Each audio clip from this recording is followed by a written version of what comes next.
Donc le thème de ce soir, donc on va aborder à nouveau donc la paracha de la semaine. Alors on va lier donc les deux textes, celui qu'on vient de voir et celui qu'on va voir cette semaine, puisqu'on est donc toujours dans ce qu'on appelle l'univers des corbanotes, c'est-à-dire l'univers donc des offrandes, des sacrifices. Vous vous rappelez, on l'avait vu ensemble que l'univers des corbanotes, l'univers que l'on appelle des offrandes, c'est sans doute un des univers les plus compliqués à comprendre dans la Torah. Et les idées qu'on avait développées la fois dernière, c'était d'expliquer que, au fond, lorsque Dieu demande à l'homme d'amener des offrandes, quelque part, il le renvoie à l'idée que chaque élément de la nature a une fonction et donc le renvoie lui-même à la réflexion sur la fonction qui doit être sienne. On ne va pas refaire le cours puisque c'était le sujet d'un cours en tant que tel. La semaine dernière, on était toujours dans ce sujet. On était toujours dans ce sujet donc, des corbanotes avec tous les détails. Et le texte a commencé de la manière suivante et a dit, Dieu parla à Moïse et lui dit, Tsavet Aaron, ordonne à Aaron, c'est-à-dire donne un ordre, ou alors on peut dire exhorte Aaron et ses enfants, voici la loi de la Hola. Et donc il commence à lui donner un certain nombre de lois qui concernent les offrandes. Et alors sur place, il y a quelque chose qui est assez intéressant, c'est que Rashi sur place s'arrête sur le fait que le texte nous dit Tsav, donne un ordre. Le texte aurait très bien pu dire, Dieu dit à Moïse, dis à Aaron, est mort, dis-lui. Pourquoi est-ce qu'on a besoin de parler d'ordre? Et donc Rashi sur place, bien sûr, s'arrête sur cela et nous dit car en effet, lorsque le texte utilise cette terminologie, c'est pour nous renvoyer à une notion de ce qu'on appelle zirouz, c'est-à-dire une forme d'accentuation de l'ordre. Je te donne cet ordre et attention, il faut y faire très attention. Alors pourquoi? Pourquoi est-ce qu'il faut accentuer? Et Rashi nous dit parce que l'offrande dont on parle ici, c'est celle de la Hola. La Hola, c'est une offrande qui était totalement consumée, c'est-à-dire c'était une offrande qui n'était pas du tout consommée. Vous savez que dans les offrandes que l'on amenait au sanctuaire, au temple, un certain nombre d'entre elles étaient en partie consommées, alors que celle-là, pas du tout. Rashi nous dit, et donc c'est la raison pour laquelle, puisqu'il y a ici chesron ki, c'est-à-dire puisqu'a priori on perd de l'argent, puisqu'on n'en profite pas, alors il faut accentuer l'idée qu'il faut le faire quand même. C'est quand même assez curieux. C'est-à-dire si on s'arrête un instant et on remet les choses dans le contexte, il faut essayer de comprendre qu'est-ce qui se passe. On est ici au sanctuaire, on est dans le temple. Donc on va essayer de se représenter. On est dans le temple de Jérusalem, il y a un rituel, et puis à un moment on dit attention, mais si ça coûte de l'argent, alors il risque de ne pas avoir envie de le faire. Alors qu'est-ce que tu fais là? C'est-à-dire que d'une certaine manière, en quoi cette problématique de l'argent semble être si fondamentale? Surtout qu'il ne s'agit que d'un animal et un petit mouton, donc il ne s'agit pas de quelque chose qui vaut beaucoup d'argent. Pour essayer de comprendre ça, je voudrais vous rapporter encore autre chose. À propos justement des offrandes, il y a un certain nombre de lois qui les concernent, et dans ces lois-là, il y a celle que l'on appelle pigoul. C'est quoi pigoul? Alors, je ne vais pas rentrer dans les détails techniques, c'est trop complexe. C'est pas trop compliqué, mais trop complexe, ça va nous prendre trop de temps. Lorsque l'on amène une offrande, alors celle-ci obéit à des règles. Entre autres, si elle est consommée, c'est-à-dire si une partie de cette offrande est consommée, donc une partie est donc offerte, et une partie est consommée par, que ce soit les prêtres ou ceux qui amènent cette offrande, eh bien, il y a des règles, elle est consommée juste pendant 24 heures, ou alors pendant le jour où on l'amène, la nuit qui l'amène, et la journée qui suit. On ne peut pas la consommer au-delà de ça. Bon, ce sont des règles. On ne va pas entrer dans les détails et tout ce que ça symbolise. Le texte nous dit attention, le texte de la Torah nous dit attention, si par hasard, au moment où tu amènes ton offrande, tu décides dans ta tête que tu ne veux pas respecter les règles qui sont liées à la consommation de celle-ci, alors quand tu la consommeras, puisque dans ta tête tu as décidé que tu n'allais pas respecter les règles, même si tu as respecté les règles, tu as une sanction très lourde, carette, c'est un retranchement. C'est encore plus incompréhensible. Vous êtes ici au temple, vous êtes dans le temple de Jérusalem, vous amenez une offrande, c'est-à-dire que vous avez fait ce choix de l'amener. Si vous avez fait ce choix de l'amener, c'est que quelque part vous adhérez aux choses. Vous faites le choix, vous l'amenez, vous savez qu'elle doit être consommée dans un certain cadre, et dans votre tête, vous dites, oui, enfin, moi je la consommerai 48 heures, ou alors 24 heures, alors qu'on peut la consommer, ce que vous voulez. Qu'est-ce qui se passe dans la tête du bonhomme? En vérité, il se passe quelque chose de très simple, et si on ramène ça à notre réalité à nous, au fond, c'est très compréhensible. Je vais vous donner une loi qui est une des lois qui concerne ce qu'on appelle Mikdash Me'at, c'est-à-dire le petit sanctuaire qui est celui de la synagogue. Lorsque l'on va prier, eh bien, on sait qu'il y a un certain nombre de règles qui sont afférentes au moment de la prière. On ne peut pas parler, par exemple. Quand on dit le Kaddish, quand on dit certains textes, on ne peut pas parler. C'est-à-dire, on doit faire le silence. Et vous constaterez que dans plein de synagogues, on s'en fout. Pardonnez-moi l'expression, mais on s'en moque royalement. C'est-à-dire, on parle et on fait ce qu'on veut. Il y a quelque part ici quelque chose d'incroyable. C'est que l'individu, au fond, peut se trouver face au temple de Jérusalem. Il est à l'intérieur. Il y va parce qu'il a envie, en effet, d'exécuter un certain nombre de choses. Il veut, en effet, prier, on dirait. Il veut, en effet, amener une offrande. Mais il est capable, au même moment, de dire à Dieu, mais si ça ne te dérange pas, je fais ce que je veux. Il y a quelque chose de fond extraordinaire qu'on nous révèle ici. C'est-à-dire qu'on a cette capacité d'être confronté à l'ordre divin que tu respectes, mais au même moment tu dis, mais je fais quand même ce que je veux. En allant au temple de Jérusalem, c'est que je suis d'accord et que j'adhère avec le système, parce que sinon, qu'est-ce que tu fais là? Donc je décide d'y aller, je vais faire en partie ce qu'on m'a demandé d'y faire, mais sur une partie, je dis, non, j'ai pas envie. Mais c'est la même personne, entre guillemets, symboliquement, on parle du divin, qui t'a dit que tu dois amener l'offrande de cette manière. Tu as amené le mouton, tu as amené ceci, tu as amené de la farine, que sais-je. Pourquoi? Parce que c'est le créateur de l'univers qui, dans la Torah, t'a dit que tu amènes ça. Ben alors, si tu adhères à ça, alors pourquoi tu n'adhères pas jusqu'au bout? Ça nous aide à mieux comprendre la problématique de nos incohérences. C'est qu'au fond, la Torah nous dit que l'homme a cette liberté de pouvoir déclarer son incohérence, même dans le lieu le plus sacré du judaïsme. On a cette espèce de liberté. On a cette capacité. Au fond, quelque part, c'est peut-être l'élément qui est le plus fort dans une démarche, parce que si j'ai cette capacité à un moment d'être là et de dire malgré tout non, alors quand je dis oui, peut-être que ce oui a une forme d'authenticité, parce que j'aurais pu dire aussi non. La question, elle est de savoir pourquoi est-ce que je suis là. La question, elle est de savoir pourquoi je suis là. Et à ce sujet-là, justement, on voit le texte. Il y a un texte dans Jérémie, dans le chapitre 7, qui dit quelque chose de très fort. On va voir s'il est ici ou pas. Si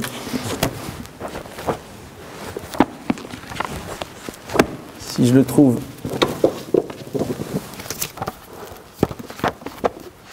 Ouais, il est là. Qui dit quelque chose d'assez incroyable.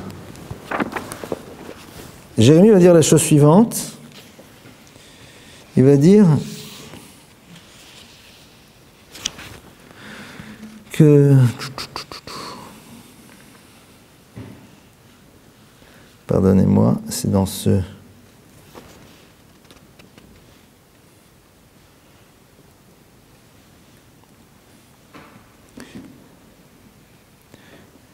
Voilà. Koamar Hashem Tsevakot, Eloke Israël, ainsi parle l'Éternel. Olotechem safwa zivrechem v'yechlu basar, kilo dibarti adavotechem velotivitim beyomoti otam eret mitzrem adivrei olavazavar. Il dit au fond, toutes vos histoires de sacrifices, tout ça, je m'en moque. Pourquoi? Parce que tout simplement, quand vous êtes sortis d'Égypte, ce que je vous ai demandé, c'est de prendre le chemin que je vous ai donné. C'est-à-dire que Dieu, à un moment, dit, mais peut-être qu'au fond, ce que vous faites ici, c'est juste pour vous sentir quitte d'un rituel. Et donc, on a ici une double lecture possible. C'est-à-dire, le texte nous dit, voilà. En même temps, on a cette liberté de dire, on fait ce qu'on veut. C'est-à-dire que, tant que je n'ai pas décidé moi-même que je voulais le faire, je ne le fais pas. Mais ce que j'ai décidé de le faire, je le fais parce que je veux le faire. Ça, c'est l'option haute. Donc, c'est-à-dire qu'au moins, quand je le fais parce que j'ai vraiment envie de le faire. Ah, maintenant, pourquoi tu es incohérent? Ben, c'est ça tout le problème de l'homme. Ou alors, autre chose, non, je le fais par rituel, je le fais par habitude, je le fais parce que tout simplement, on m'a toujours dit qu'il fallait le faire.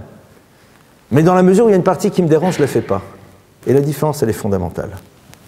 Ça, c'est le point de départ. Et le texte nous dit que voilà, c'est le problème de Bimkom Shesh Resron Kis. C'est-à-dire que l'on peut être en effet exposé à quelque chose d'extrêmement élevé, qui s'appelle un monde de spiritualité, mais on se fait rattraper néanmoins par notre réalité humaine qui nous pousse à ne pas vouloir trop investir si on ne voit pas le retour immédiat.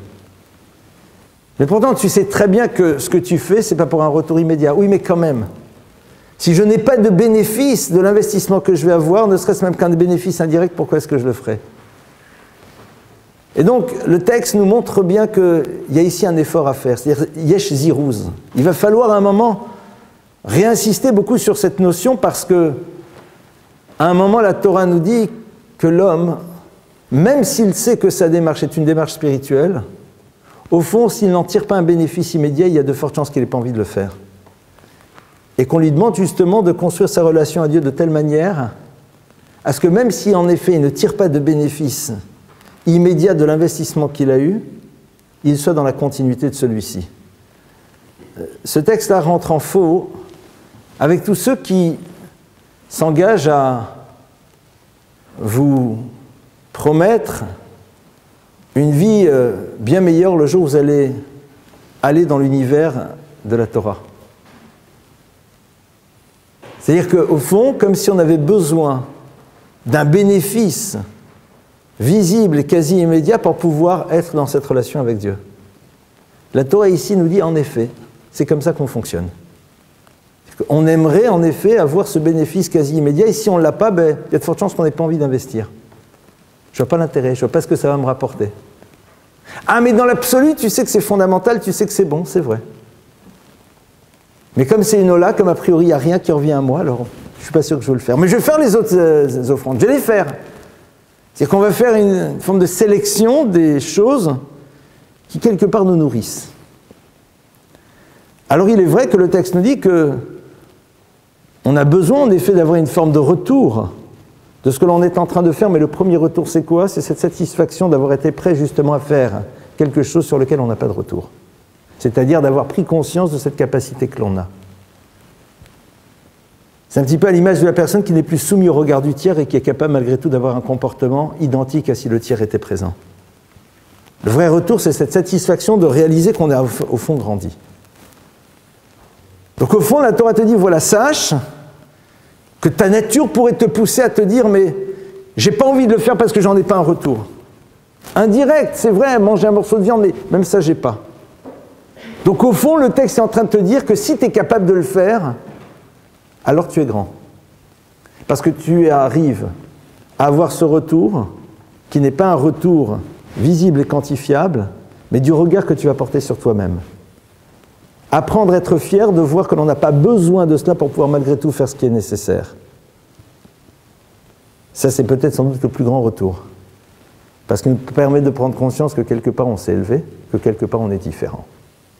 Ça, c'est le début de ce que l'on voit dans la paracha de Tzav, ce qu'on a lu la semaine dernière. Je me dis, voilà, donne-leur un ordre, c'est-à-dire, rappelle bien au clan d'Israël que c'est pas simple au fond qu'on n'a pas de retour. Et donc si tu arrives à le faire, même si tu n'as pas de retour, c'est extraordinaire.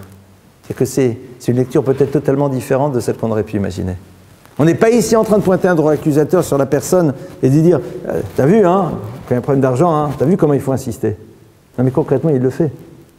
S'il le fait alors qu'il n'y a pas de retour, au fond c'est extraordinaire, parce que la nature de l'homme est différente. Parce qu'en effet, l'humain a besoin de ce retour. Ça fait partie de sa nature. C'est la notion de ce que l'on avait vu, le lolishma, c'est-à-dire on a besoin de trouver une forme d'intérêt à l'intérieur de l'acte que l'on est en train de faire. Il faut qu'on ait quelque chose qui nous pousse à pouvoir le faire. Et parfois, c'est la réalité très, très concrète de ce que l'on va pouvoir vivre comme expérience de plaisir, parce qu'on va consommer, il va se passer quelque chose.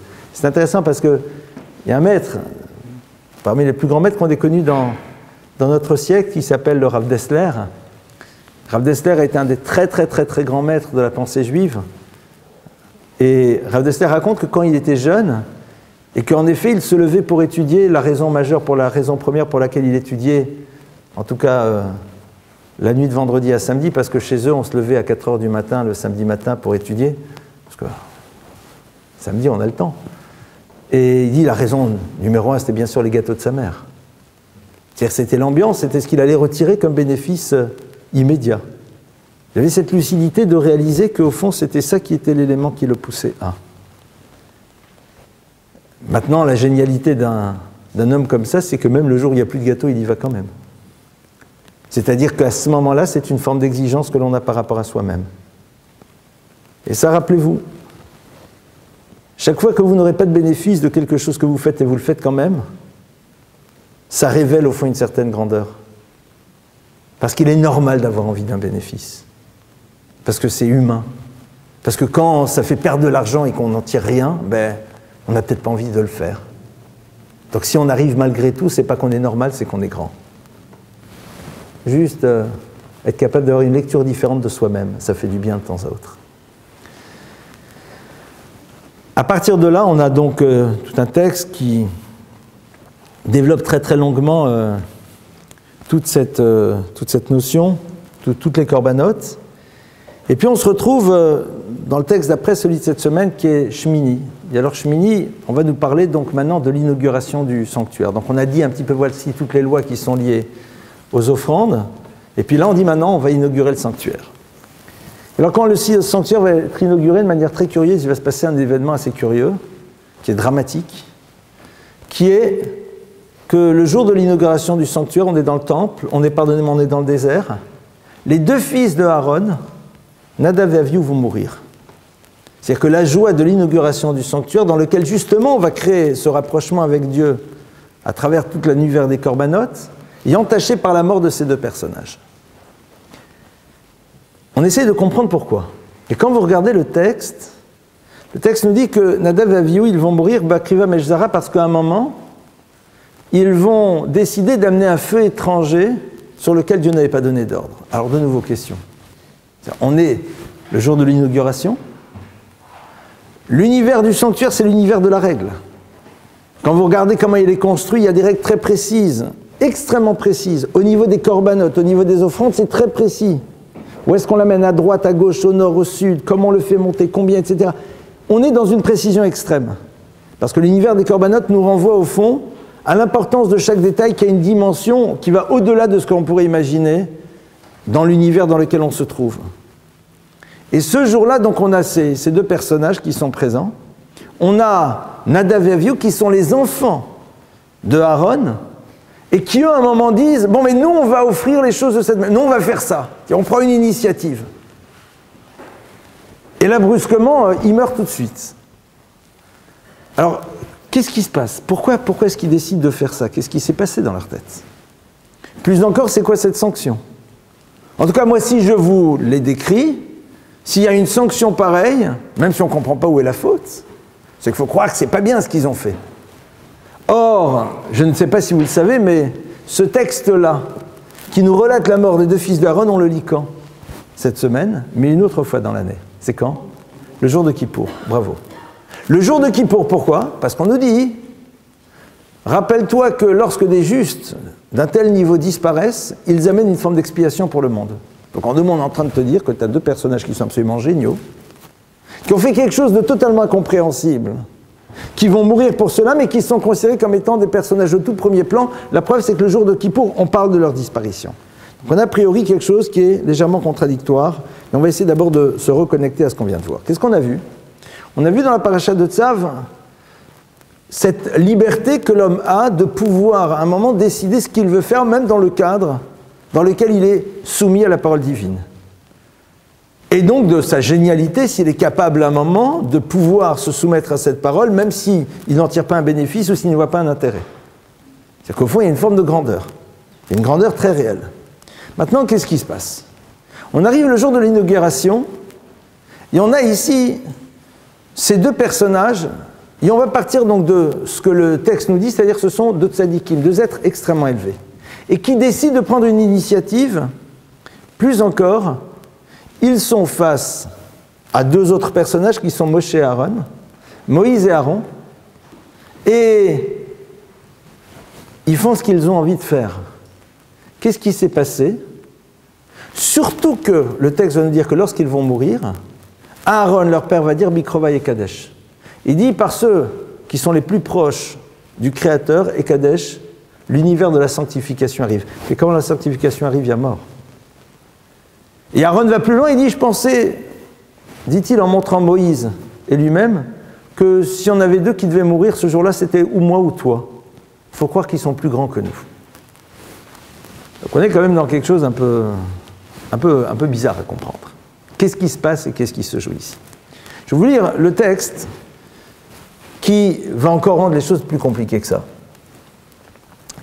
C'est un texte donc, du Midrash Tantruma qui nous dit qu'il y a bien plus de raisons qui expliquent la disparition de ces deux personnages. Et je vous les lis rapidement. Première, ils ont dit une loi devant leur maître, c'est-à-dire qu'ils ont décidé de faire quelque chose en présence de Moïse et de Aaron. Deuxième chose, ils sont rentrés à l'intérieur du sanctuaire comme ils le voulaient. Troisièmement, ils ont amené une offrande sur laquelle ils n'avaient pas d'ordre. Quatrièmement, ils ont amené un feu étranger sur lequel on ne leur avait pas demandé de le faire. Cinquièmement, ils n'ont pas pris conseil l'un de l'autre. Chacun d'entre eux a agi comme il le voulait, mais ils ont fait la même chose. Sixièmement, ils avaient bu du vin. Septièmement, ils n'avaient pas un certain type d'habit sur eux, qui est quoi? Qui est le meuil, c'est-à-dire une tunique avec des petites clochettes. Huitièmement, ils ne se sont pas lavés les mains et les pieds. Neuvièmement, ils n'avaient pas d'enfants. Dixièmement, ils n'étaient pas mariés. Donc là, on a ici, alors maintenant on en a, il y en a d'autres encore qui sont rajoutés. Donc, qu'est-ce qui se passe ici? Donc, on va essayer de reprendre. On est le jour de l'inauguration. On a Nadav et Avihu, qui sont considérés comme deux êtres d'exception, à tel point que leur père dit qu'il pensait que la sanctification du jour, qui passe par une mort, ce qui est complètement fou a priori, allait passer par lui ou par Moïse, mais il dit, mais si c'est eux qui sont morts, il faut croire qu'ils sont plus élevés que nous. Mais par ailleurs, on pointe un doigt sur eux, en train de dire qu'ils ont fait un certain nombre de fautes, et on nous les énumère les unes derrière les autres. Qu'est-ce qui se passe? Et au fond, qu'est-ce que ce texte vient nous apprendre? On a vu en premier lieu que, même dans l'endroit du Beth Amikdash, l'homme garde sa liberté. C'est-à-dire, si l'individu ne se sent pas libre d'imaginer pouvoir, à un moment, faire ce qu'il désire, au fond, sa relation avec Akadosh Baruch Hu, peut-être qu'il n'a jamais construite. Parce que ce qui construit une relation, c'est la possibilité que l'on a de ne pas la vivre et décider de la vivre. Alors, à un moment, pour nous, c'est inimaginable de ne plus faire ce que Dieu attend de nous. Mais cette dimension inimaginable, si elle n'a pas été précédée par la liberté que l'on s'est donnée de pouvoir imaginer faire autre chose, c'est peut-être pas sûr que c'est un choix, c'est peut-être parfois tout simplement l'expression d'une peur, d'une angoisse ou de sentiments de culpabilité. Et au fond, c'est quelque chose qui ne perdure pas. Et si même si ça perdure, c'est pas quelque chose qui épanouit. Ce qui donne de la valeur à une chose, c'est la liberté que l'on a de ne pas la faire.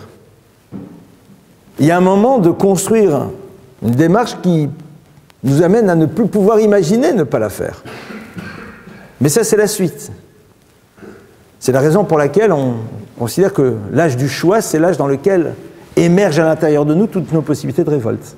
C'est intéressant quand la Torah nous parle de bar et bat mitzvah.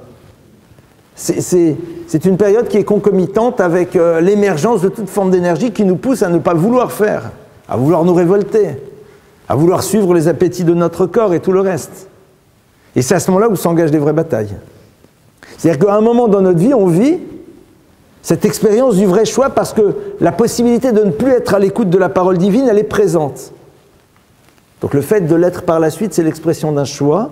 Donc si c'est un choix, c'est quelque chose donc qui va rester à l'intérieur de nous, qui se pérennisera et qui arrivera ad vitam aeternam. D'accord? C'est-à-dire que ce monde des possibles, il doit être présent à un moment. Alors vous allez dire, mais aujourd'hui, je ne peux peut-être pas imaginer ne pas être à l'écoute. C'est possible. Mais est-ce qu'à un moment, tu as imaginé peut-être ne pas pouvoir l'être? Et est-ce que tu as décidé maintenant pourquoi tu allais l'être? Parce que si vous n'avez pas décidé pourquoi vous allez l'être, alors il y a de fortes chances qu'un jour on ne le soit plus. Ou même si on continue à l'être, c'est plus par l'habitude, par la peur, mais c'est plus l'expression d'une démarche d'amour, quoi, vis-à-vis du Créateur. C'est parce qu'on l'a toujours fait, quoi. Puis parce qu'on n'a pas envie d'être sanctionné, puis parce qu'on veut faire comme tout le monde, et puis parce que de toute façon, ça fait tellement de temps qu'on le fait, alors continuons à le faire, quoi. Qu'est-ce qui s'est passé avec Nadav et Avihu? Nadav et Avihu, en vérité, il y a un point central sur lequel il faut s'arrêter, dit Rav Dessler. Ce point qui lie toutes les problématiques que le texte nous cite, c'est le suivant. Il y a ce qu'on appelle Chisron Dakba Nava, c'est-à-dire un manque extrêmement fin au niveau d'une qualité fondamentale qui est celle de la Nava, de la modestie. C'est-à-dire que Nadav et Avihu avaient pleinement conscience de leur grandeur. Et ça, c'est fondamental. Il faut avoir conscience de sa grandeur. Chaque individu doit être capable de dire « Bishvili nivra olam, le monde n'a été créé rien que pour moi ». C'est-à-dire, j'ai de la valeur, j'ai une grandeur, je ne suis pas n'importe qui. Chayav kol adam, chacun doit le dire. Parce que si on n'a pas conscience de sa grandeur, on n'assume pas ses responsabilités dans l'univers. Donc chayav, c'est une obligation. Si tu ne réalises pas que tu es quelqu'un d'absolument unique et génial, ben quelque part, tu n'assumeras pas ta génialité, ta partie. Enfin, tu ne créeras pas ce que tu dois créer. Maintenant, derrière cela, il y a en effet cet univers de la Nava dans lequel la conscience que l'on a de sa grandeur ne doit pas nous faire oublier qu'à un moment, il y a quelque chose qui doit être du domaine de la soumission. Et si on reprend tout ce que le texte nous dit, ils ont décrété la loi devant leur maître, c'est-à-dire qu'ils étaient devant leur maître, mais ils ont pensé qu'eux, ils savaient. Ils ne les ont pas rejetés, mais ils n'ont pas jugé utile de leur demander leur avis.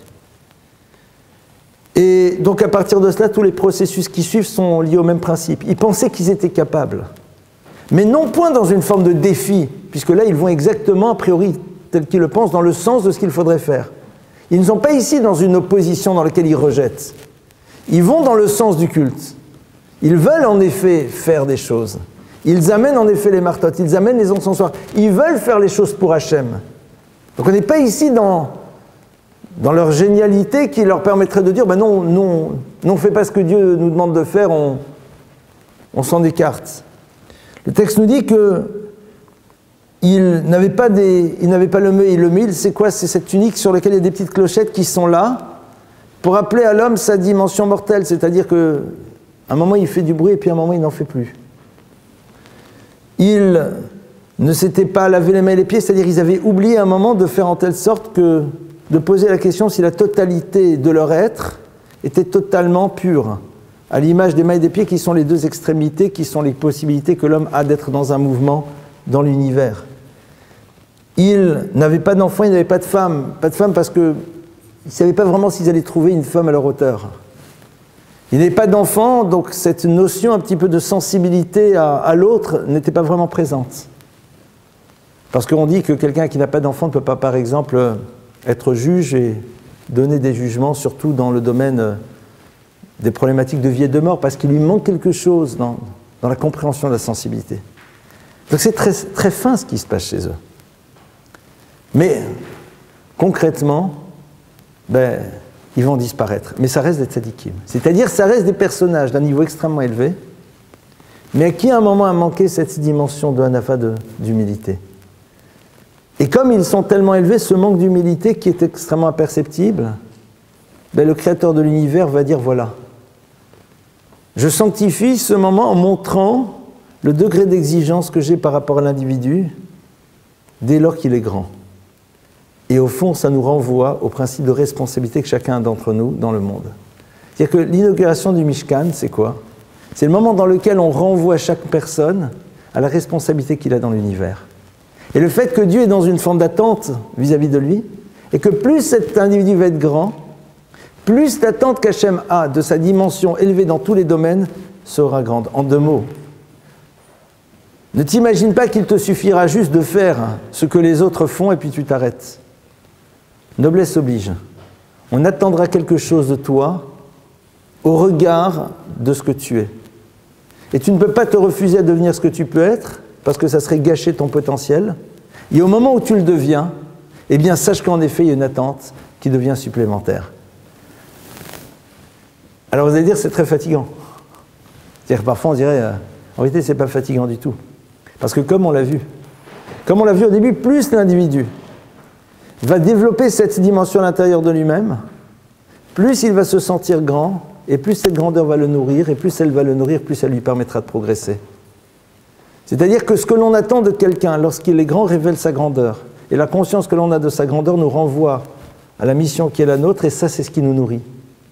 Parce qu'en effet, on se nourrit de cet état de conscience, que l'on est en train d'assumer ce que l'on doit faire à l'intérieur du monde dans lequel on se trouve. Ça, c'est ce qui va se trouver donc au début du Mishkan. Et la suite, c'est quoi? Mais la suite, c'est brusquement, on passe à autre chose. A priori, on ne voit pas le rapport, mais vous allez le voir tout de suite. On passe tout de suite après sur toutes les lois des animaux cachers et non cachers. Et on est en train de nous parler donc maintenant des lois de la cacheroute. Donc on dit voilà, il y a des animaux cachers, des animaux non cachers, les ruminants, les pas ruminants, les trucs, les machins, etc., etc. A priori, quel est le lien? C'est-à-dire que là, le tout début nous a renvoyé à toute cette dimension d'élévation de l'homme et de la leçon qu'on peut en prendre. Et puis là, on nous dit, bon, ben maintenant, je vous rappelle qu'il faut manger kasher. Pourquoi est-ce que c'est pile là que la Torah nous parle? Si vous regardez le texte, là-bas nous dit, Altitamu becholele venit matembam. Ne vous rendez pas impur par tout cela, et vous vous impurifierez. Et qu'est-ce que ça veut dire? Ayez conscience qu'à un moment, la nourriture que vous allez consommer va avoir un retentissement sur la dimension élevée qui est la vôtre. Et en effet, dit le Zohar, que eh bien, l'humanité peut consommer ce qu'elle désire. L'être juif, non. Pourquoi? Parce que tout simplement, la dimension élevée de la mission qu'il a, l'oblige à ne pas consommer certaines choses qui, à un moment, peuvent altérer sa possibilité de comprendre la mission qui est la sienne et de l'assumer. On est exactement dans la même problématique que les corbanotes. C'est-à-dire face à quelque chose qui, a priori, ne rentre pas dans la rationalité. Face à un certain nombre de règles dont on ne comprend pas véritablement ce qui est en train de se jouer. On a vu que l'univers du Mishkan, c'est l'univers du détail, l'univers dans lequel tu dois faire ça comme ça, et ça comme ci, et ça comme ci, et ça comme ça. Alors que nous, on attendrait que justement le Mishkan, ça soit un lieu d'émotion, un lieu de ressenti dans lequel on fait les choses comme on les comprend. Justement parce que c'est le lieu du rapprochement, donc voilà, qu'est-ce que ça change que j'ai fait ça ici, ou que je l'ai fait là, du moment que je l'ai fait avec mon cœur, avec mes émotions, dans le chant, dans la joie, dans l'exaltation, en parlant de Dieu, super. On te dit non. Mais qu'est-ce que ça change? Qu'est-ce qui se passe? Il ne s'est rien passé. C'est comme dit le Talmud, il dit, mais attends, tu as pris un animal, tu l'as égorgé, c'est un animal a priori cachère, tu l'as égorgé, mais tu n'as pas parfaitement bien regardé si ton couteau était lisse. Et au moment où tu as égorgé, tu sais ce qui s'est passé? Alors je vais vous dire, voilà, au lieu de faire ça, tu as fait ça. C'est-à-dire que tu as appuyé sur ton couteau. Pas fort, hein? Vous savez, un couteau de shrita, j'en ai un à la maison, si ça vous intéresse, je peux vous montrer ça un jour. Ça coupe, mais max. Hein. Ça coupe, mais vous ne pouvez pas vous imaginer. C'est-à-dire, et alors, au moment où tu passes le couteau, si tu appuies un petit peu, au moment où tu le passes, imperceptible, l'animal n'est pas cachère. Ça va. Il est mort dans tous les cas de figure, sans souffrance. Ou alors, si à un moment, quand tu passes l'ongle sur la lame et que tu sens qu'il y a toute petite affronttuosité, d'accord? Ça se rappelle une guima, d'accord? Ça accroche un petit peu, mais pas le gros truc. Comme ça, c'est super fin. Tu fais ça avec l'ongle, avec le bout de l'ongle. Eh bien, si tu as fait la shrita avec ça, c'est pas cachère. Ça va, monsieur le rabbin? L'animal, c'est une bonne vache du Charolais, en parfaite santé. Elle est morte exactement comme les autres, à la même manière, aussi rapidement. On a bien cachérisé la viande, etc. L'animal, il n'est pas cachère. Qu'est-ce que cette histoire de fou? C'est exactement la même chose qu'on a dans le Beth Amikdash. Si tu le fais là et pas là et pas là, ici ou là, ou alors tu dis dans ma tête, je veux penser, rien. Il ne s'est rien passé. C'est qu'en deux mots, ben, tu n'as pas fait ce caché maintenant, donc tout ce que tu fais, ça ne vaut rien. Donc il y a deux options. Soit le lieu le plus sacré, c'est le lieu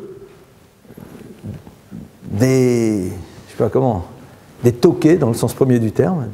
On a nos toques, il faut que ça se passe comme ça et pas comme ça, comme ça et pas comme ça, comme ça et pas comme ça. Donc, les kohanim sont remplis de toques, d'accord? Non, attendez, c'est là. Il faut absolument que ça soit. Ou alors, il se passe autre chose. Tout de suite, derrière, on te dit, ben, sache qu'au niveau de la cacheroute, c'est le même principe. C'est qu'il y a des choses dans l'univers qui, en effet, de la manière dont ça s'est passé, au niveau des détails, ça change complètement de destination. Ça ne remplit plus sa fonction, voire ça peut remplir une destination contraire. Au fond, on le sait très bien, regardez. Demain, vous allez prendre un produit actif d'un médicament. Si vous en mettez 1 milligramme de plus ou de moins, ça peut tout changer. Ça se joue à très très peu. Au niveau des principes actifs de certaines pharmacopées, c'est vous pouvez tuer quelqu'un avec 1 milligramme de produit en plus. Ou au contraire, ne pas du tout le guérir si vous en enlevez 1 milligramme. Mais attends, 1 milligramme, c'est rien. Oui, non, mais ça change tout. C'est intéressant de voir qu'au niveau du corps, il va y avoir sur des détails infimes des retentissements qui sont majeurs. Qui sont majeurs. Mais il en est de même dans l'univers spirituel. Et tout de suite, donc après justement, le Mishkan, on te parle, voilà. Voici, pardonnez-moi les animaux que vous allez manger, voici ceux que vous n'allez pas manger, voilà comment on va les manger, voilà comment on ne peut pas les manger. Altitamu becholel, et ne vous rendez pas impurs par eux, venit metem bam, sinon vous allez être complètement nitmetem, c'est-à-dire que vous allez vous boucher. Car en effet, disent les maîtres de la Kabbalah, au moment où l'individu mange de la nourriture non cachère, il bouche la capacité d'accéder à une dimension spirituelle qui est présente mais qui ne peut pas lui parvenir. C'est-à-dire qu'il y a quelque chose qui s'est passé qui va faire que l'influx positif, ne serait-ce que de son étude ou d'autre chose, ne peut pas le pénétrer, ne peut pas le nourrir. Et là, en effet, on est à l'image du Mishkan, dans un monde dans lequel on est totalement dans l'irrationnel. Oui, en effet, il y a une symbolique dans la cacheroute. Bien sûr, je pourrais vous donner un cours là-dessus. Il y a des symboles. Mais si on met de côté les symboles, derrière ça, il se passe quelque chose qui nous dépasse. Et la Torah nous dit, voilà, c'est dans le même principe. C'est-à-dire que l'univers du détail, l'univers de la halakha, l'univers de la loi, dans ces choses dans lesquelles, a priori, tu ne vois pas l'intérêt, parce que quand on te demande d'être dans le détail, dans l'univers de la relation à l'autre, tu peux comprendre parce que tu vois l'impact du détail. Mais là, a priori, il ne s'est rien passé, c'est là où se situe justement tout l'univers de la Emouna. C'est là où se situe justement tout l'univers de la foi. Et c'est pour ça que c'est si difficile en même temps. Parce que comme ça n'obéit à aucune forme de logique, en tout cas, elle n'est pas perceptible, comme il n'y a pas justement de retour, et c'est ça qui est intéressant, c'est le même principe. C'est-à-dire que la personne ne voit pas a priori l'impact négatif que les choses vont avoir par rapport à elle, donc il ne voit pas pourquoi, au fond, il devrait être vigilant par rapport à elle. Là, on est véritablement dans la problématique de la Emouna. C'est intéressant de voir que le peuple juif, au fond, sait au plus profond de lui-même quelles sont les choses dont il a réellement besoin pour pouvoir continuer à garder sa spiritualité. C'est intéressant de voir que, par exemple, l'univers de la relation à la cacheroute, il a ceci de spécifique, c'est que, eh bien, on va essayer quand même, pendant toutes les époques, de le préserver. Pourtant, on n'en voit pas véritablement l'intérêt. Il va être complexe, il va être difficile. Qu'est-ce que ça change? Pourquoi des détails? Pourquoi cette chose-là? A priori, il ne s'est rien passé. Et pourtant, il s'est passé des choses. Mais ces choses-là, tu ne les vois pas. La notion de Tzimtum Alev, elle est très intéressante parce que elle nous renvoie à l'idée que pour pouvoir à un moment être nourri de quelque chose de spirituel, il faut faire en telle sorte que le kéli, c'est-à-dire l'ustensile qui est là pour recevoir cette spiritualité, soit prêt à la recevoir. Lorsque l'individu, en effet, ne fait pas attention à ce qu'il mange, il peut en effet avoir un désir de spiritualité, mais ce qu'il vit n'a aucune commune mesure avec ce qu'il aurait pu vivre si véritablement son kéli, c'est-à-dire son ustensile, était prêt à le recevoir. C'est la raison pour laquelle d'ailleurs certaines personnes vont étudier dans leur vie, mais cette étude ne les bouleversera pas. Cette étude n'arrivera pas véritablement à les nourrir. Elle les nourrira au niveau de l'intellect, mais au niveau spirituel, c'est-à-dire avoir quelque chose qui va les transformer dans le regard qu'ils vont avoir sur le monde, sur eux-mêmes, sur leur manière d'être, ça ne les impactera pas. Pourquoi? Parce que vous constaterez souvent, il y a la nourriture non cachée qui se promène par là. C'est-à-dire, elle est là, et elle crée une forme de blocage par rapport à la partie essentielle de la nourriture, de ce que la Torah peut nous donner. La Torah ne peut pas véritablement nourrir quelqu'un si à un moment il bloque les canaux d'accès à l'élément essentiel d'elle à l'intérieur de lui. Le problème, c'est que, comme on l'a vu, je me répète un petit peu, c'est a priori incompréhensible. C'est-à-dire qu'on ne comprend pas, mais la Torah, c'est a priori dans la tête. C'est a priori des capacités intellectuelles. C'est la raison pour laquelle vous pouvez comprendre que parfois certaines personnes sont très férues en savoir, mais ce savoir ne les transforme pas. Parce que justement, ce qu'ils consomment empêche la partie essentielle de pouvoir les pénétrer. Et pourquoi ils ne le font pas? Et là, on en revient de nouveau à l'histoire de Nadav et Avihu. Parce qu'il y a un problème au niveau de la nava, au niveau de l'humilité. Parce que comme justement, tu ne vois pas en quoi ça pourrait avoir un impact, donc à un moment le faire, c'est te soumettre à quelque chose qui est totalement irrationnel. Donc accepter qu'il y a quelque chose que tu ne peux pas appréhender de manière logique, mais qui malgré tout est là. On voit bien que c'est une histoire de Hanava, c'est une histoire d'humilité. C'est-à-dire que s'il y a cette humilité-là, alors en effet, on est capable de le faire attention. Et c'est ça, au fond, ce que nous apprennent Nadav et Avihu. C'est-à-dire que Nadav et Avihu, quand il nous dit Bikrova et Kadesh, Nadav et Avihu, au fond, ils sont une leçon fabuleuse pour le clan d'Israël. Ce sont des gens extrêmement élevés. À un moment, c'est vrai qu'au niveau de leur humilité, il y a quelque chose de très fin. Mais en dehors de ça, ils sont extraordinaires. Mais le fait qu'ils meurent nous renvoie, au fond, à une réflexion sur ce qui est à l'origine de leur faute. Et nous ramène, nous aussi, à cette question. Où est notre humilité ? Notre humilité, c'est justement face à la chose qui est totalement incompréhensible et que nous acceptons quand même.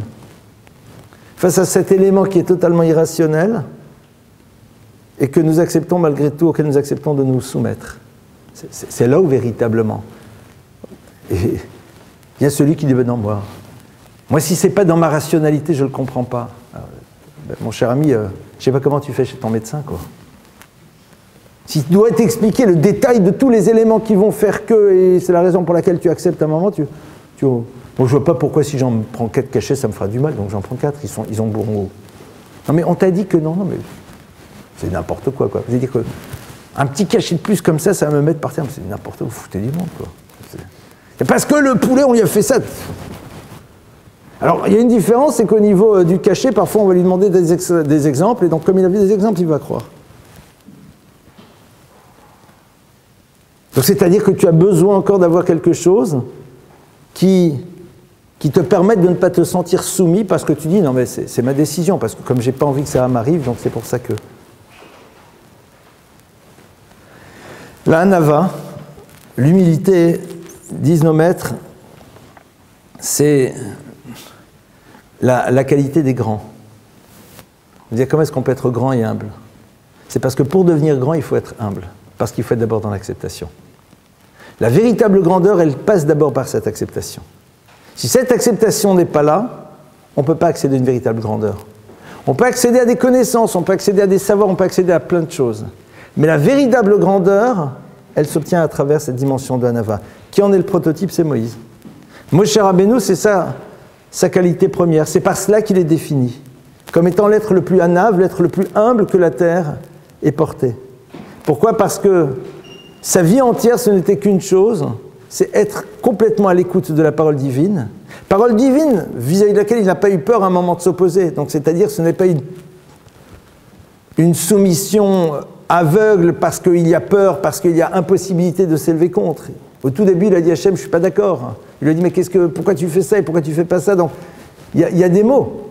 Ce n'est pas cette humilité de celui qui dit, non, je me tais, je n'ai rien à dire. Il a dit. Mais au fond, toute sa grandeur, à un moment, ça a été de... Et c'est ce qui lui a permis par la suite de tout comprendre. Parce que celui qui, justement, est capable de faire preuve de cette humilité, et donc, dans l'écoute exacte de la parole d'Hachem, cette écoute exacte lui ouvre donc toutes les portes qui lui permettront par la suite de comprendre véritablement le sens profond des choses. C'est en n'attendant pas de comprendre le sens profond des choses, mais en acceptant de les faire, que l'on crée l'élément qui va permettre à terme de comprendre les choses et leur sens. Voilà un petit peu quelques idées que je voulais partager avec vous là-dessus. Et la cache-route va être donc un lieu dans lequel on va pouvoir nous-mêmes faire cette expérience. C'est-à-dire, n'ayez pas peur de vous dire, mais au fond, c'est ridicule ce que je suis en train de faire, d'acheter ce produit cachère, alors qu'a priori, je ne vois pas ce que ça va changer. Alors pourquoi je le fais? Et vous savez pourquoi vous le faites. Il ne faut pas avoir peur à un moment de... dire, ceux qui amènent tous les arguments, non, de la traçabilité, le truc, le machin, etc., c'est pas ça, quoi. Il se trouve qu'à posteriori, on voit aussi que ça apporte ça, mais ce n'est pas le sujet. C'est véritablement cette démarche d'humilité.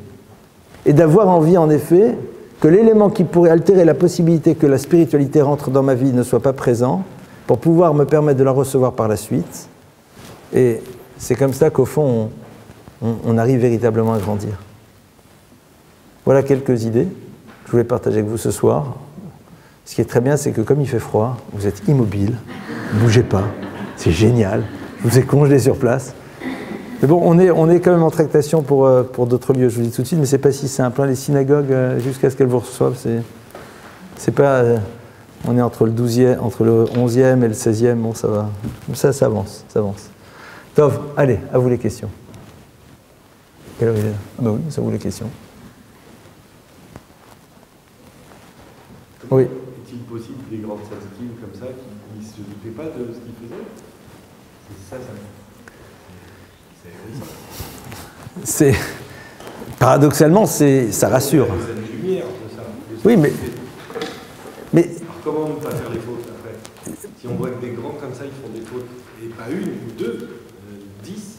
Mais leur base, la base était la même. C'est-à-dire qu'à un moment, ils n'ont pas réalisé que eux, ils étaient dans une démarche profondément authentique. Quand on pense avoir toujours raison. C'est que voilà, ils étaient dans une démarche profondément authentique qui n'était même pas tournée vers eux.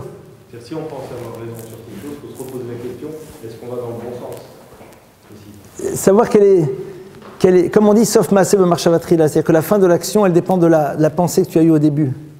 C'est un vrai problème. C'est-à-dire qu'à un moment, être sûr que le point de départ, il est totalement authentique. Vous savez, c'est un petit peu, c'est le même problème qu'on a dans une fusée. C'est-à-dire que si au moment, au début, ça dévie, tu vois rien. Mais dans 1 million de kilomètres, c'est complètement ailleurs.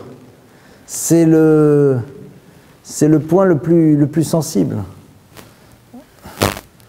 Moi, je me rappelle que la préoccupation majeure qu'avait mon père avant de partir de ce monde, c'était se poser en permanence la question, est-ce que véritablement, quelles étaient mes vraies motivations? C'était sa problématique majeure, quoi. Est-ce que vraiment mes motivations, elles étaient dictées par quoi? Et en fin de compte, il faut toujours se remettre en question, tout le temps. Savoir qu'à un moment, ce n'est pas parce qu'on est dans la bonne dynamique que pour autant, il n'y a pas quelque chose qui est peut-être pas clair qui est présent là. C'est pas simple parce qu'en même temps, on nous demande de pas être des bénis oui, on nous demande d'être dans un mouvement personnel, on nous demande d'avancer. Et donc tu dois être quelque part un peu proactif. Oui, dans l'acceptation. Alors ça, il y a des choses qu'on arrive à accepter, des choses qu'on n'arrive pas toujours. Et il y a des choses sur lesquelles, en effet, c'est ça, c'est ce qu'on a vu, c'est la génialité de l'homme. C'est de se dire, et ça, je le fais pas. Tu sais, cet état de conscience que l'on a au moment où on est en train de faire quelque chose qu'on ne doit pas faire, mais on le fait quand même. Moi, je trouve fou. Ça nous est tous arrivé. Tu es en train de faire, c'est qu'il ne faut pas le faire et tu le fais quand même. Alors, mais, je t'interviewe à un moment, je te demande, qu'est-ce que tu penses de celui qui fait ce que tu es en train de faire? Ah, c'est pas bien. Ah, pourquoi tu le fais? C'est intéressant. Je ne sais même pas si ça nous arrange, c'est-à-dire que c'est à un moment, c'est l'homme dans toute sa complexité. C'est-à-dire, c'est le moment dans lequel tu es au Beth Amikdash, sans rentrer dans des choses à 2 francs 50, tu es au Beth Amikdash, tu es en train d'amener ton korban et tu dis oui, mais je vais le manger un peu plus tard. Ou alors, même si tu le fais pas, mais pourquoi tu le dis? Mais tu es au Beth Amikdash. Qu'est-ce que ça change? C'est pas qu'on t'a dit il faut le manger en 10 minutes et tu dis ah, faut pas exagérer, j'y arriverai pas. On t'a donné 48 heures, mon frère, ou 36 heures. Ça va, tu as le temps. Tu peux, il n'y a pas de problème. Il y a la limite. Pourquoi tu le penses? À la limite, tu arrives au bout de 36 heures, tu n'as pas fini et tu as envie de continuer, bon, on verra à ce moment-là. Non, le gars, il dit, non, je l'amène, mais bien sûr, moi, je considère que je le mangerai quand je veux. Qu'est-ce qui... Ils ont oublié la notion de soumission. C'est pas... Mais pourquoi tu es là alors? C'est parce que tu es soumis aussi. Tu es là aussi parce que tu es soumis au Ratzon Hashem. C'est tout le problème de l'homme qui veut malgré tout à un moment garder son espace de liberté. Il y a un texte qui est complètement fou de la Gemara, qui nous raconte l'histoire de ce roi qui avait fait, je crois que c'est avec Menaché, qui avait fait toutes les bêtises du monde, mais pire que ça, il n'y avait pas. Il avait servi toutes les idoles, enfin c'est vraiment, c'est voilà, le dépravé dans tous les univers.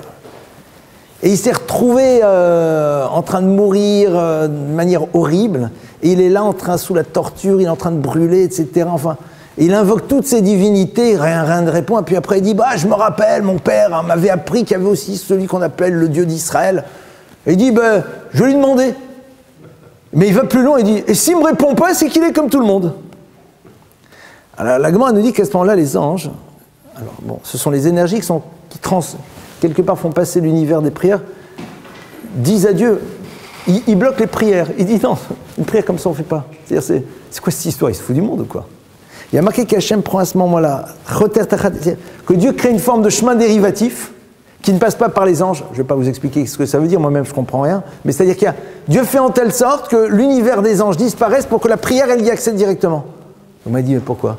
Il dit pour montrer que même quelqu'un comme ça, je suis prêt à l'entendre parce qu'il peut peut-être éventuellement changer. Mais c'est-à-dire qu'il est là, et il s'adresse, et Dieu va le sauver, et une fois qu'il l'aura sauvé, il repartira dans le même système. C'est-à-dire que c'est fou. Il a été confronté à l'intervention divine d'Hachem, avec une prière qui est absolument insupportable, mais que Dieu arrive à entendre, et après il dit, bon c'est bon, maintenant tu m'as sauvé, salut, hein, à la revoyure. C'est l'homme. C'est la raison pour laquelle celui qui a l'antithèse de Dieu, c'est qui? C'est le Balgava, c'est celui qui est dans l'orgueil. Il y a marqué que En Anivo Yocholim, il y en a un avec qui Dieu ne peut jamais être, c'est l'homme orgueilleux. Parce que tout simplement, l'homme orgueilleux, c'est celui dont le moi empêche le moi divin d'être présent. Parce que le moi divin lui fait de l'ombre. Donc ça veut dire que tout le travail, au fond, c'est au niveau de cette anava, c'est-à-dire de cette humilité, et qui est la plus difficile, parce que plus tu es grand, plus tu maîtrises, plus tu penses que tu sais faire. C'est tout l'enjeu de la grandeur. Oui.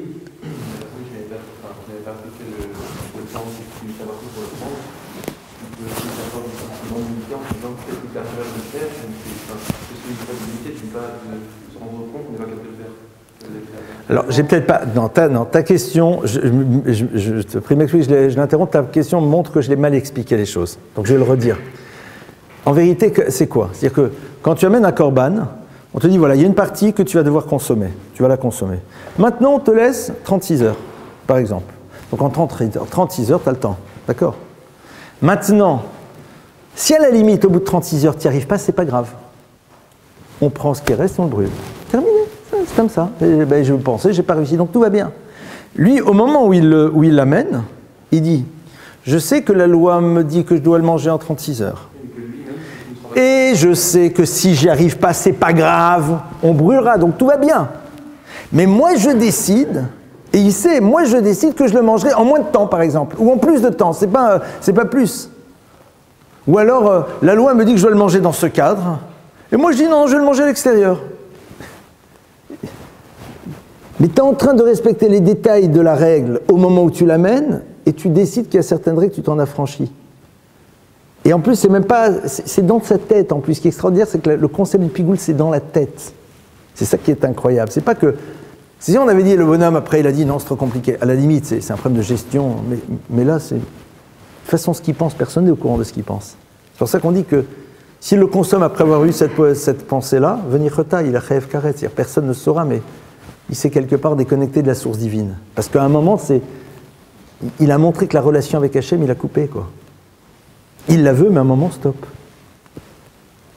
Et surtout que là, l'avantage, on ne le voit pas. D'accord? Oui. En fait, quand vous disiez, quand vous avez comparé avec quand on va à Sinara, quand on fait tout, etc. Aujourd'hui, je ne sais pas, c'est peut-être dans la réponse de ce temps, on ne fait pas tout dans la Torah. On fait certaines choses, chacun fait certaines choses. Même les grands rabbins, ils ne vont pas tout faire. Donc, quand vous dites, là, la personne de l'offrande, elle a décidé en amont qu'elle ne ferait pas tout, en quelque sorte, qu'elle ne répondrait pas à toutes les exigences de la mitzvah, pourquoi est-ce que nous, aujourd'hui, on n'est pas aussi digne de carême quand on choisit de faire certaines mitzvot et pas d'autres? Alors, d'abord parce que la Torah n'a pas dit que dans ce cas-là, il y a karet, d'accord? Elle n'a dit que dans ce cas-là, donc ça, c'est la première raison. C'est moins grave. J'ai pas envie d'ici, j'entends ta question, j'ai peut-être pas envie de traduire ça dans la problématique de la gravité. Là-bas, si moi demain je décide de ne pas faire une mitzvah, pourquoi je décide de ne pas la faire? Il y a deux manières de le voir. Et d'ailleurs c'est intéressant parce que on va relier ça à Purim. On l'avait vu d'ailleurs la semaine dernière. Quand le peuple d'Israël justement a dit à Mordechai, ben nous on va au festin et on fait ce qu'on veut, et que là-haut il y a le décret, il y a marqué que Moshe Rabbeinu, il rencontre le prophète Élie et Moshe lui dit, bon, si le décret divin était scellé avec un sceau en terre, on peut les sauver. Si elle était scellée avec un sceau en sang, on ne peut pas. Qu'est-ce que ça veut dire? Dit le Maharal. Et il dit, si la base et la raison pour laquelle ils ont dit non, c'était la terre, c'est-à-dire leur dimension physique, ils n'avaient pas envie. Quelque part, c'était leur réalité physique qui les poussait à ne pas avoir envie de faire les choses, leur paresse, leur truc, leur pulsion, etc. et tout, ça se règle. Si c'est du sens, c'est-à-dire si c'est le principe même de la relation à Dieu qui remet en cause, là c'est beaucoup plus complexe. C'est-à-dire que tu n'as pas de pulsion dans le bêta amygdale, je veux dire, ah non, je veux pas le manger en 36 heures, je veux le manger en 24 heures. C'est-à-dire, à la limite, tu le manges en 24 heures, tu peux. C'est-à-dire que la consommation, tu la vivrais comme tu veux la vivre. Donc cette pensée-là, pourquoi tu l'as? Elle ne sert à rien en plus, parce que de toute façon, après, tu feras ce que tu veux. Donc là c'est vraiment dire... Celui qui parle dans la synagogue, si... La question est de savoir qu'est-ce qui se passe. Est-ce qu'il est en train de dire, je fais ce que je veux? Ça se joue peut-être ici. Alors la Torah dit qu'il n'y a pas karet. Donc il n'y aura pas karet. L'halakha est assez dur sur quelqu'un comme ça. Parce qu'il dit, mais attends, mais t'es devant Akadosh Baruch Hu, qu'est-ce que tu fais? Mais en même temps, on peut le juger, on peut trouver un système. Le pauvre, il parle à personne en semaine, donc il a bien besoin de parler à des gens, et il te rend compte que les gens de la Sina. Tu peux toujours trouver un truc. Et donc, il pourrait à un moment, non pas justifier, mais permettre de comprendre. Qu'est-ce que tu veux, il comprend rien, il était là, l'autre il a pris la tête, l'autre il a commencé, ou alors il sait pas. Je pourrais toujours trouver une raison qui va leur permettre de... Et c'est ce qu'il faut essayer de faire. Mais quand c'est au fond, Dieu a dit, mais je m'en fiche. C'est là où ça pose problème.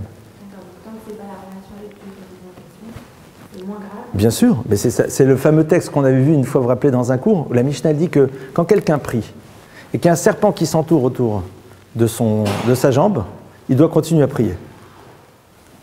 Si par contre c'est un scorpion, il doit tout de suite s'arrêter. Pourquoi? Le serpent, ça fait moins mal, le crotal. Dit toujours le Maharal la chose suivante. Il dit le serpent, c'est quoi? C'est le serpent originel, c'est la tentation. Il dit si au moment où tu es en train de prier, tu pries Hachem, à ce moment-là, ton serpent, certains diront le cerveau reptilien si vous voulez, émerge et tu as des pensées mais aucun rapport. D'accord? Tu continues à prier. Tu dis, attends, je suis en train de prier et j'ai des images, des idées, des machins de tout style qui rentrent dans la tête. Ça se fait pas. D'accord? Tu pries. C'est ça la condition humaine. Si par contre c'est le scorpion, un scorpion ça se dit comment? Akrav. Et akrav c'est les mêmes lettres que le mot beikar, c'est-à-dire l'essentiel même des choses. Comme on dit kofer beikar, quelqu'un qui remet en cause l'essence même de Dieu. C'est-à-dire que si au moment où tu pries, tu dis mais Dieu j'y crois pas, mais c'est du n'importe quoi, je fais juste de la gymnastique avec tout le monde, là arrête, parce que là il y a un problème. C'est-à-dire que si à un moment il y a quelque chose qui peut entre guillemets justifier, alors, continue, c'est ta condition humaine, c'est tes combats de vie, c'est tes mouvements d'existence. Mais si c'est Kofer Beika, au fond, tout ça c'est du bidon, ça veut rien dire, Dieu n'existe pas, mais bon, je lui parle parce que tout le monde le fait. Là c'est plus complexe. Maintenant, le problème, c'est que quelqu'un pourrait dire, qu'est-ce que tu veux, c'est comme ça, c'est à la nature. Pas exagérer. Parce qu'après, on peut se trouver des circonstances atténuantes. Qu'est-ce que tu veux, je suis un être humain. Ouais, mais t'es pas juste qu'une vache améliorée, t'es autre chose, quoi. À un moment aussi, il faut pas... On ne peut se le dire que dans la mesure où on s'est battu un maximum pour ne pas tomber là-dedans. Parce que Rabbi Yochanan de Mir explique quelque chose de très beau. Il dit, quelqu'un qui est un rachat, un homme de mal, tu crois qu'il n'a jamais fait des choses bien? C'est évident qu'il a fait des choses bien. Il y a un tzaddik, tu crois qu'il n'a jamais fait de choses mal? C'est sûr qu'il a fait des choses mal. Alors, quelle est la différence? Il dit, alors prends le rachat, prends le tzaddik, face à la même transgression. D'accord? Quelle différence si tu prends en photo, voilà, on va prendre un truc symbole, il est en train de manger son Big Mac, d'accord? Donc sur la photo, le tzaddik, là, les symboles, d'accord? Il est en train là, il le mange. L'autre, il le mange. Tu dis, a priori, ils ont fait la même chose. Il dit, c'est deux univers. Il dit, parce que le rachat, j'aime pas le mot, mais enfin celui qui a décidé qu'au fond ça valait rien, il est passé, il avait faim, il a vu le Big Mac, il a dit, donnez-moi un, il l'a mangé, vive la vie. Le tzaddik, il est passé devant, il avait faim, il a dit non, même pas en rêve, ça se fait pas. Puis après, il a dit ah mais j'en peux plus. Après, non, mais enfin, c'est pas grave. Il a commencé un dialogue avec lui. Oui, non, non, oui, non, non, non, oui, il est rentré, il a toqué ça. Vous connaissez l'histoire du gars qui veut rentrer dans la charcuterie? Ouais, je l'avais raconté celle-là. Il ouvre la porte de la charcuterie, et brusquement, il y a un coup de tonnerre dans le ciel. Il dit quoi, Dieu, même sur les prix, on peut plus se renseigner maintenant. Donc le gars, il a essayé, et à la fin, il a craqué. Il a vu que personne ne le regardait, il avait trop faim, il a dit c'est pas grave, je mettrai les tefilines 2 fois demain matin, et puis bon, enfin... Et il est rentré, il a mangé. Le gars, je t'assure, si tu l'interviews une fois qu'il a mangé, il est très mal. Avant, il s'est battu et après, il soupire. Ouais, je me suis fait avoir. On s'est tous retrouvés dans ces situations. On s'est retrouvés à vivre ou à faire ou à penser ou à voir des choses. Avant de le faire, on s'est dit même pas en rêve. Une fois qu'après, on a dit mais qu'est-ce que je suis un débile. D'accord ? C'est ça la différence entre les deux. C'est-à-dire que le premier, il dit je vois pas le problème. Le second, il sait que c'est pas simple. Mais il n'a pas gagné la bataille. Mais quand il n'a pas gagné la bataille, ça l'énerve. Ça l'énerve parce qu'au fond, il sait très bien que ça, c'est pas lui. C'est là où est toute la différence. Mais quand tu prends la photo, c'est la même chose. Mais en vérité, dans les mondes spirituels d'Irav Yochanan de Mir, c'est deux univers qui sont totalement différents. C'est comme ça peut-être. Maintenant, c'est sûr qu'après, souvent malheureusement, je crois que beaucoup de gens ne font pas certaines choses parce qu'ils pensent que c'est des trucs de rabbins et on ne leur a pas appris qu'en vérité, c'est ce que la Torah leur demande. Donc, t'es le rabbin. Bon, le rabbin, tu me prends pas la tête, quoi. Si les gens prenaient conscience qu'en vérité, c'est pas le rabbin, c'est la Torah qui leur parle, ça serait peut-être plus simple pour eux.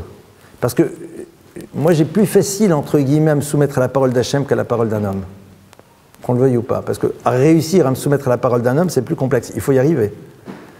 Mais si après, dans la relation, c'est peut-être pas la personne que je préfère le plus, être à l'écoute de sa parole, même si c'est la parole d'Hachem, c'est un peu plus compliqué encore.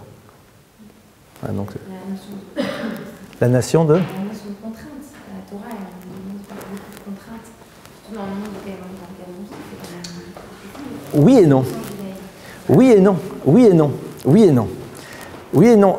C'était contrainte dans un monde qui, en effet, ne nous apprend plus ce que ça veut dire le principe de la contrainte. C'est-à-dire qu'aujourd'hui, l'homme s'est habitué à être dans un confort permanent. Je ne veux que rien ne soit contraignant. Je veux que tout soit disponible facilement. Au fond, quelque part même, le plaisir lié à l'effort, on ne le ressent plus. Et c'est vrai que les choses n'ont plus de goût. Parce que comme la plupart du temps, elles ne sont pas le fruit d'un effort, donc on n'en ressent pas véritablement la quintessence du plaisir qu'elles pourraient nous donner. Après, tout va bien, non, c'est pas un moustique à cette période-là, c'est pas des moustiques, je te rassure tout de suite. Sinon, il a hiberné, il n'est pas fort. Il n'y arrivera pas. Ou alors au contraire, il a hiberné, il a soifé. Donc, non mais tu as raison, on a le droit d'avoir peur. Alors, qu'est-ce qui se passe? La contrainte, en vérité, elle est beaucoup plus liée à ton habitude. Le problème de la contrainte, on l'a vu beaucoup plus lié à l'habitude. Souvent, les gens me disent, mais attendez, pour vous, le matin, vous levez pour aller à la prière tous les jours, c'est pas fatigant? Je dis non. Pourquoi? Parce que depuis l'âge de 7-8 ans, 9 ans, c'était ma synagogue d'ailleurs, j'étais ici tous les matins à 7 heures. Donc j'ai pas de mérite. C'est pas compliqué. Parce que tout simplement, c'est pas une contrainte d'avoir une kippa sans oreille sur la tête, non, c'est pas une contrainte. C'est pas une contrainte d'être en vacances et de savoir que tu vas te balader avec ton saucisson et ton machin, tu pourras pas manger, non, c'est pas une contrainte. Je me suis retrouvé dans des lounges d'aéroport parce que j'ai une carte qui me permet d'y accéder. Parfois avec des avions qui ont 10-12 heures de retard, tu as des buffets exceptionnels, parfois. Tu es là, et tu manges ta banane et tu bois des coca. Qu'est-ce que tu veux faire? On me dirait c'est cachère, je mangerai. C'est pas grave. C'est-à-dire, quelque part, c'est... Mais pourquoi? C'est beaucoup une notion d'habitude. C'est pour ça qu'on dit que quand quelqu'un est un Baal Tchouva, il a un mérite extraordinaire. Parce qu'il vit les choses beaucoup plus difficilement. Le problème de la tsniout pour une fille qui a toujours, un garçon qui a toujours été habitué, c'est pas si compliqué que ça. Quand on n'a pas été habitué à le faire, c'est colossalement difficile. C'est pour ça qu'il faut apprendre toujours à s'applaudir au regard du point de départ qui est le nôtre. C'est ça qui est fondamental. Parce qu'en effet, quelqu'un qui dira c'est facile, c'est que la plupart du temps, ça fait partir de son vécu. Et donc, c'est difficile au regard, en effet. Donc, chaque étape que j'arrive à avoir, quelqu'un qui ne s'est jamais posé la question de savoir ce qu'il allait manger. Tu prends l'avion, tu prends le train, tu voyages, etc., etc. Tu sais qu'il y a partout à manger, tu as quelques euros, tu vas manger. Se poser la question, il ne faut pas que j'oublie à manger parce que ceci, cela, je suppose que ça doit être très compliqué. Si tu t'es jamais posé la question, ça doit être très compliqué. Tu vas en vacances, tu ne te poses pas la question du tout, où est-ce qu'on va manger? Tu prends ton avion, tu ne te poses pas la question Shabbat, pas Shabbat, les horaires, les machins, etc., etc. Donc c'est sûr et certain qu'il y a pour beaucoup une notion d'habitude. Donc d'où la raison pour laquelle celui qui arrive à le faire, qui n'a pas été habitué, a un mérite exceptionnel. Et c'est pas de la pub. C'est vrai, c'est un mérite parce qu'il est obligé de se battre contre quelque chose qui est totalement inhabituel. D'où la valeur bien plus grande de l'acte qu'il est en train de faire. Parce que c'est pas un way in life, quoi. C'est vraiment une bataille. Donc la contrainte, elle a une limite. Si tu sais pourquoi tu le fais, et que tu apprends à être satisfait de toi, oui. Mais il faut que ça soit d'abord une exigence et non pas une attente d'un retour. C'est-à-dire que si au plus profond de toi-même, tu sais pourquoi tu veux le faire, si au plus profond de toi-même, tu sais pourquoi tu veux le faire, alors ton plaisir, c'est d'avoir réussi une bataille contre toi-même. C'est-à-dire, c'est comme là-haut-là, c'est comme le début du cours. C'est-à-dire, ça va me coûter de l'argent, je ne vais pas en tirer un bénéfice et je l'ai fait. Je suis génial. Dites-moi, c'est quand la dernière fois où vous vous êtes dit bravo? Ou vous vous êtes dit à vous-même bravo? Vous connaissez ma théorie des ascenseurs? Pourquoi dans les ascenseurs il y a des miroirs? C'est que quand tu rentres dans ton ascenseur, tu te regardes et tu te fais des grands sourires, tu dis que tu es quelqu'un de génial.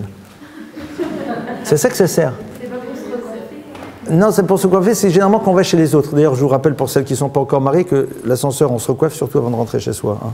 Souvent, c'est intéressant de voir. On le fait quand on va chez les autres. Mais non, moi, devant l'ascenseur, soit je me fais des compliments, soit je me fais des grimaces. C'est mes deux... Quand je suis seul, hein, quand je suis pas... Je suis avec du monde, je suis comme il faut.